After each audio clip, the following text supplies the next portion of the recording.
बिहार के भागलपुर में जैसे ही सुबह होती है और सुबह होते ही रोज के दिनों की तरह जैसे दूध वाला दूध लेकर के बार बार पहुंचता है और उसी तरीके से आज के दिन भी वो दूध लेकर पुलिस लाइन के अंदर 38 नंबर कमरे के यानी घर के बाहर पहुंचता है।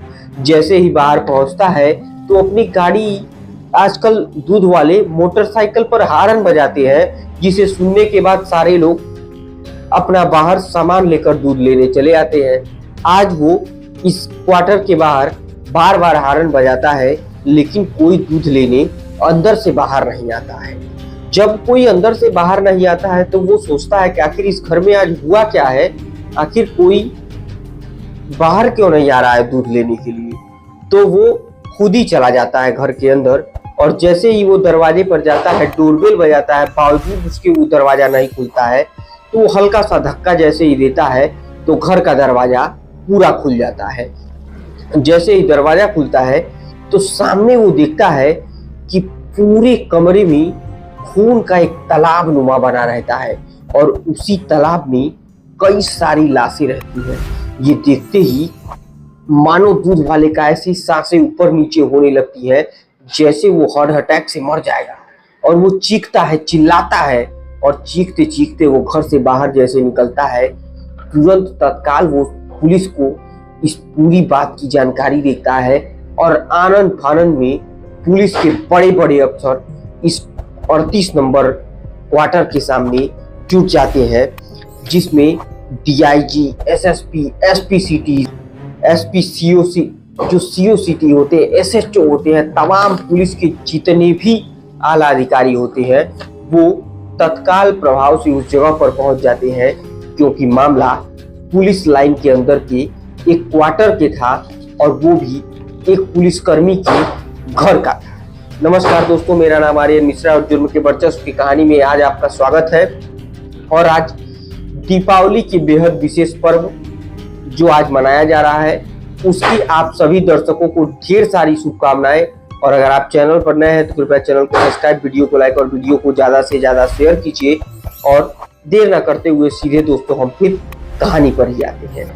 अब जैसे भी यहाँ पर ये सारे लोग जुट जाते हैं तो जांच के आदेश दिए जाते हैं और खून से लथपथ सारी लाशों को निकाला जाता है और उन्हें एक एक करके पोस्टमार्टम के लिए भेज दिया जाता है। अब दोस्तों ये पूरी कहानी हम जानते हैं कि आखिर ये क्वार्टर नंबर 38 था किसका और कौन थी वो जिसके वजह से इतने अधिकारियों का जमावड़ा सिर्फ क्वार्टर नंबर 38 के सामने पड़ता है।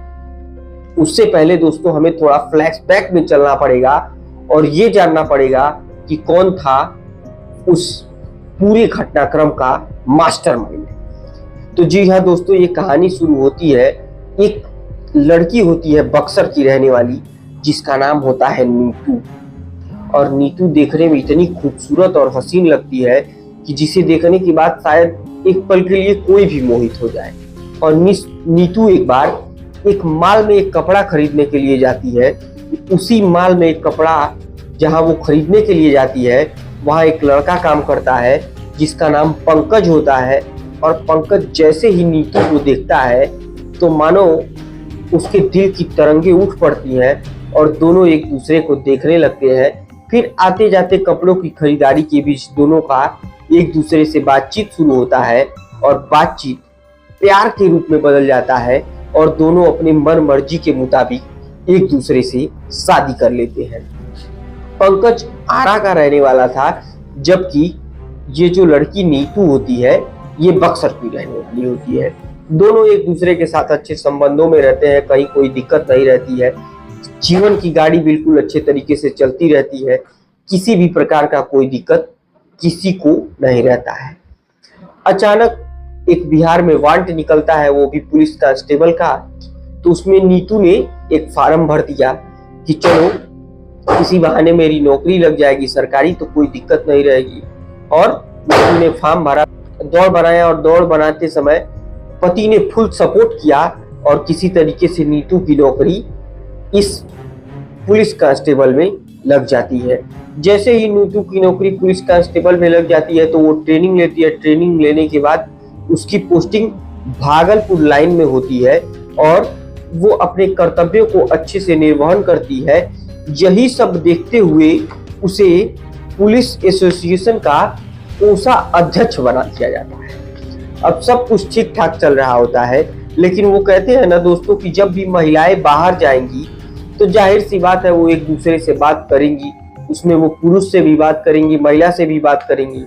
इसी दरमियान वो एक लड़के से बातचीत का सिलसिला शुरू करती है और इसकी भनक नीतू के पति यानी पंकज को लग जाती है। अब पंकज के दिमाग में ये बात बिल्कुल अच्छे तरीके से सेट हो चुकी होती है कि कहीं ना कहीं हो ना हो नीतू का अवैध संबंध उसी जिससे वो बात करती है उसके साथ चलने लगा। अब इसी चीज को लेकर नीतू और पंकज में कहासुनी होती रहती है। अब कहासुनी कुछ इस कदर होती रहती कि दोनों झगड़ते झगड़ते रोड पर आ जाया करते थे और ये झगड़ा एक दिन का नहीं बल्कि रोज का होने लगा था। दोनों के बीच में डेली झगड़े होते, यूं कह लीजिए कि झगड़े कुछ इस कदर पहुंच जाते कि किसी ने कुछ सोचा नहीं था कि इस तरीके से झगड़ा होने लगेगा कि रोड पर दोनों निकलकर मारपीट की स्थिति तक कभी कभी बन जाती। फिर दोनों एक दूसरे से बातचीत करना बंद कर देते। 2-4 दिन सब कुछ ठीक ठाक चलता, फिर गाड़ी उसी पटरी पर लौट कर आती और आखिरकार जो नहीं सोचा था उसी तरीके से एक दूसरे से दोनों माफी मांगते और फिर जीवन की गाड़ी धीरे धीरे आगे चलती। लेकिन कब तक ये गाड़ी आगे चलती, क्योंकि इसमें एक अलग शख्स की एंट्री हो जाने की वजह से इस पूरे मामले का रुख बदल जाता है। कोई सोच भी नहीं सकता था कि अब इस दोनों की जोड़ी सलामत रहेगी कि नहीं रहेगी। हालांकि 2015 के पहले इन्हीं दोनों ने अपनी मर्जी से लव मैरिज शादी किया था, तो इस तरीके की घटना होना भी किसी को थोड़ा समझ में नहीं आता था। आखिर सब कुछ ठीक ठाक चलते रहता, आगे बढ़ते रहता है। अचानक एक दिन नीतू किसी काम से बाहर गई होती है और उसी इलाके में पंकज भी गया होता है। नीतू को किसी लड़के के साथ पंकज देखकर बेहद गुस्सा होता है, नाराजगी जताता है। वो घर पर आता है और उसी शाम दोनों के बीच में बातचीत होती है। बातचीत धीरे धीरे बढ़ती चली जाती है और झगड़े में परिवर्तित हो जाती है। अब ये झगड़ा कुछ इस तरीके का खौफनाक रूप लेने लगता है कि यकीन मानिए इसके बारे में किसी ने सोचा भी नहीं था और दोनों एक दूसरे से झगड़ा करते करते मामले को आगे बढ़ा देते हैं। इसी दरमियान अपने बेडरूम में जाकर पंकज लेट जाता है कि तभी अचानक से आज नीतू के सर पर मौत का वो भूत सवार हो जाता है जो शायद इस पूरी कहानी को निपटाने वाला था। और कुछ ऐसा ही होता है कि अगले दिन सुबह जैसे ही वो दूध वाला पहुंचता है तो सामने देखने के बाद ये पूरा मंजर चौंक जाता है और उस पूरी घटनाक्रम की जानकारी पुलिस को देती है। पुलिस के आला अधिकारी डीआईजी सहित SSP, SPCT, SPC, COCT, SHO, उस इलाके के दरोगा, लाइन के सारे पुलिस वाले वहां पर जुट जाते हैं और इस सारी जब लाशों को निकालकर पोस्टमार्टम के लिए भेजा जाता है तो सारे लोगों के मन में एक सवाल सा रहता है कि आखिर वो कौन सी ऐसी घटना हुई जिसकी वजह से एक साथ पूरा का पूरा परिवार ही खत्म हो गया। लेकिन उस पूरे घटनाक्रम में एक चीज जो बेहद चौंकाने वाला लगता था, उसमें पंकज यानी नीतू का जो पति था वो फांसी लगाकर लटका हुआ था। बाकी नीतू का गला कटा हुआ था, नीतू के सास का गला कटा हुआ था, दोनों बच्चों का गला कटा हुआ था। तो पुलिस को ये बात समझने में नहीं आती कि आखिर और सब लोगों का गला कटा हुआ है तो पंकज ने फांसी क्यों लगाई हुई है। आखिरकार जब सारी लाशें वगैरह पोस्टमार्टम के लिए चली जाती है तो पुलिस उस पूरे घर की छानबीन करना शुरू करती है। जब छानबीन शुरू होती है तो सामने एक पेपर रखा होता है और उसी पेपर में इन सारे घटनाक्रम की एक एक कर जानकारी भी लिखी रहती है। अब जानकारी कुछ इस प्रकार लिखी रहती है कि मैं पंकज अपने पूरे होशो हवास में ये जो सुसाइड नोट लिख रहा हूँ ये बिल्कुल सही है और इसमें कहीं कोई त्रुटि नहीं है। मैं अपनी इच्छा से ये अपनी मृत्यु को गले लगाना चाहता हूँ क्योंकि मेरी पत्नी ने सबसे पहले आज झगड़ा करने के बाद अब मेरे ही बच्चों का गला चाकू से रेत दिया और उसके बाद मेरी खुद की माँ का गला रेता, जिसे देखने के बाद मैं इस चीज को सहन नहीं कर पाया और मैंने उसी चाकू से अपनी पत्नी का गला रेत दिया।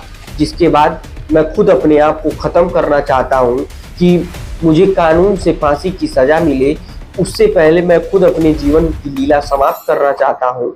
और इसी नोट के साथ मैं अपने जीवन को समाप्त करने जा रहा हूँ। और ये पूरी घटनाक्रम को पढ़ने के बाद पुलिस भी बेहद चौंक जाती है और आखिरकार अंतिम में पंकज ने फांसी लगाई और अपनी भी जान दे दिया। तो दोस्तों, इस तरीके की थी ये एक बेहद ही खौफनाक मंजर वाली कहानी, क्योंकि एक लेडी कांस्टेबल जो पुलिस में रहते हुए भी अपने परिवार को बचा नहीं पाई और आखिरकार पूरा का पूरा परिवार, 2 बच्चे, सासू और पति के साथ पूरे परिवार का कत्ल हो जाता है और सभी लोग आखिरकार मौत के आगोश में समा जाते हैं। तो ये थी दोस्तों आज के जुर्म के वर्चस्व की कहानी। अगर आप चैनल पर नए थे तो कृपया चैनल को सब्सक्राइब, वीडियो को लाइक और वीडियो को ज़्यादा से ज़्यादा शेयर करिए। दिवाली के इस महापर्व को अच्छे से मनाइए, अपने परिवार के साथ खुश रहिए। इसी के साथ आज के जुर्म के वर्चस्व की कहानी को हम समाप्त करते हैं। तब तक के लिए मुझे दीजिए इजाजत। जय हिंद, जय भारत।